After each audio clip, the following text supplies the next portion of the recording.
کامل ہو جاؤ. بہت اہم بات ہے. سچائی کو اختیار کرو. سچائی اللہ تعالیٰ سے تعلق میں سچائی ہے. عبادات میں خالص ہو کر عبادات کرنا ہے. حقوق العباد کی ادائیگی ہے. اللہ تعالیٰ کے 2 ہی اہم حکم ہیں، حقوق اللہ اور حقوق العباد. ان میں راست بازی اور سچائی ہونی چاہیے.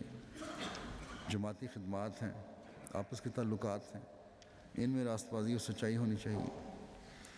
تو فرمایا قرآن کریم کو اپنا پیشوا پکڑو اور ہر ایک بات میں اس سے روشنی حاصل کرو، اور حدیثوں کو بھی ردی کی طرح مت پھینکو کہ وہ بڑی کام کی ہیں اور بڑی محنت سے ان کا ذخیرہ تیار ہوا ہے.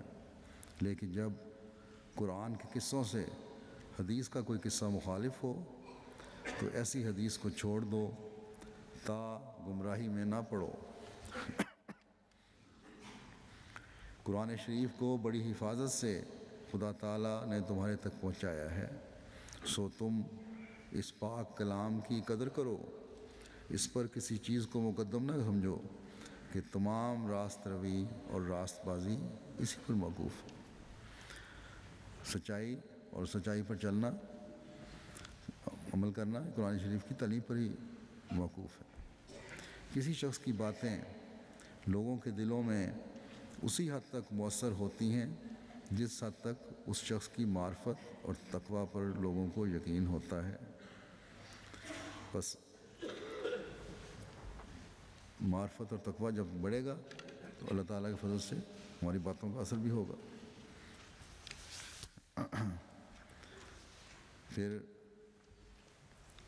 آپ فرماتے ہیں اللہ تعالیٰ کے وعدوں پر یقین رکھتے ہوئے کہ یقیناً سمجھو کہ اللہ تعالیٰ کے نزدیک وہ لوگ پیارے نہیں ہیں جن کی پوشاکیں عمدہ ہوں اور وہ بڑے دولت مند اور خوش خور ہوں، بلکہ خدا تعالیٰ کے نزدیک وہ پیارے ہیں جو دین کو دنیا پر مقدم کر لیتے ہیں اور خالص خدا ہی کے لیے ہو جاتے ہیں. بس تم اس امر کی طرف توجہ کرو، نہ پہلے امر کی طرف، یعنی دنیا کی طرف نہ پڑھو بلکہ دین کو دنیا پر مقدم کرو.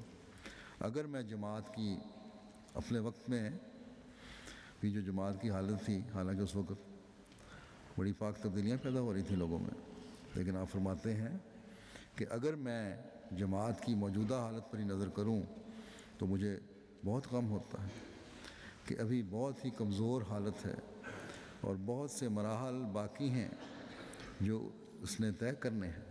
لیکن جب اللہ تعالیٰ کے وعدوں پر نظر کرتا ہوں جو اس نے مجھ سے کیے ہیں تو میرا غم امید سے بدل جاتا ہے.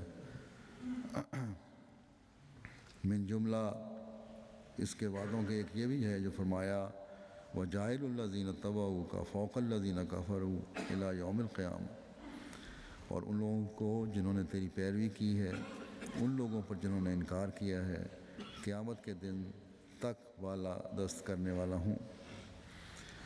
اگر اس وقت کی فکر تھی حضرت مسیح موعود علیہ الصلوۃ والسلام کو اور توجہ دلائی